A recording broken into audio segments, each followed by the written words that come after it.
देश में rule of law चल रहा है। और मध्य प्रदेश के साथियों को मैं कहना चाहूंगा कि देश में जो रूल ऑफ लॉ चल रहा है उसका कदर करें, तो ये सारी परेशानियां नहीं आएंगी। और हमारी तरफ से जो भी फाइनेंशियल हेल्प होगी वो हम लोग का करने के लिए हम बोल चुके हैं। इसको लेकर के 20 दिन हो गया। वो भाई इंदौर में रहता है ना उनका, रोहित, वो आया था हमारे पास में और उनके माँ से भी बात हुआ, पिताजी से भी बात हुआ, ये सब हो चुका है। ठीक है ना, हम किसी को वो नहीं करना चाहते। और एक बड़ी बात भाई ने कहा, वो सिंबल वाला, ये सिंधु घाटी सभ्यता के सील मोहर है। इस भाषा को आज तक कोई पढ़ नहीं पाया और इस सील मोहर पर जो चित्र बने हुए हैं उसी का एक आपका चित्र है, वो आपके भराड़ी के रूप में, गोदरेज के रूप में आज भी हमारा समाज इस्तेमाल करता है। और आज हम विवाह करते हैं तो उस भराड़ी का इस्तेमाल करते हैं। वो पहला सिंबल उसी पर मिला था। तो हम सिंधु घाटी सभ्यता के वंशज हैं और उसके लिए बहुत सारे प्रमाण हैं, मैंने कई वीडियो में बोले भी हैं। लेकिन एक उदाहरण आपके बीच में मैं रखना चाहूंगा कि ये जो प्रथम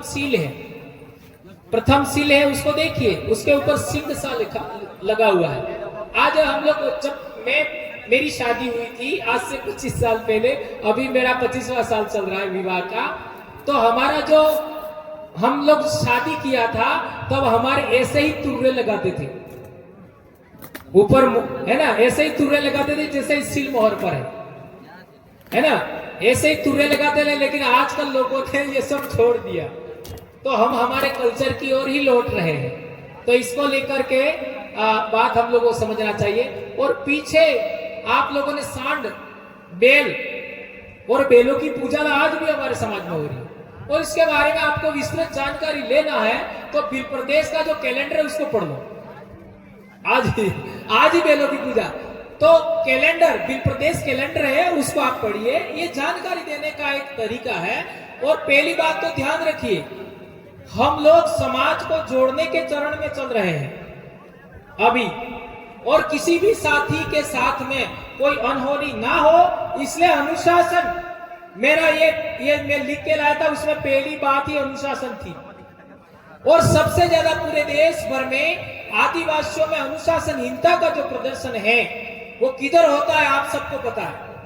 ये कमल जी सर भी कह रहे थे अभी, क्या हम बीमारी से लड़ने के बजाय दीवारों से लड़ते हैं, एक दूसरे की टांग खिंचाई।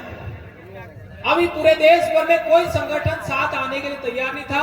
हमने 30 संगठनों को जोड़ने का प्लान बनाया और वो सभी लोगों ने एक्सेप्ट किया। तो आप लोग भी साथ में आइएगा। आने वाले समय में हम लोग ये चाहेंगे कि किसी भी तरीके से हम लोग ऐसा कोई काम नहीं करें जो लॉ के विरोध में चले। रूल ऑफ लॉ इंडिया में चल रहा है, उसके बाहर हम लोग ना जाए, ये बात कहना चाहता हूं, क्योंकि बातें बहुत सारी हो गई। लेकिन हम लोग कहीं पर भी अभी एक और चीज हम लोग कर रहे हैं, वो भी बताना जरूरी है। ऑल इंडिया में कहीं पर भी कोई घटना घटेगी, आज से कह रहा हूं, वो बात निर्णय लेने का है 13 जुलाई को राजस्थान में सारे देश भर के संगठन आएंगे। लेकिन आज ही बता देता हूं, उसमें निर्णय लिया जाएगा कि देश के किसी भी इलाके में आदिवासियों के साथ कोई भी घटना घटती है तो पूरे देश में ज्ञापन दिया जाएगा, अपने अपने संगठनों के बैनर तले, ये भी निर्णय लिया जाएगा। और 30 संगठनों का अलायंस बन गया है और मैं चाहूंगा कि आप लोग भी आइएगा, लेकिन लेटर पैड वालों को हम एक्सेप्ट नहीं करेंगे। कुछ समझ में आया? धन्यवाद।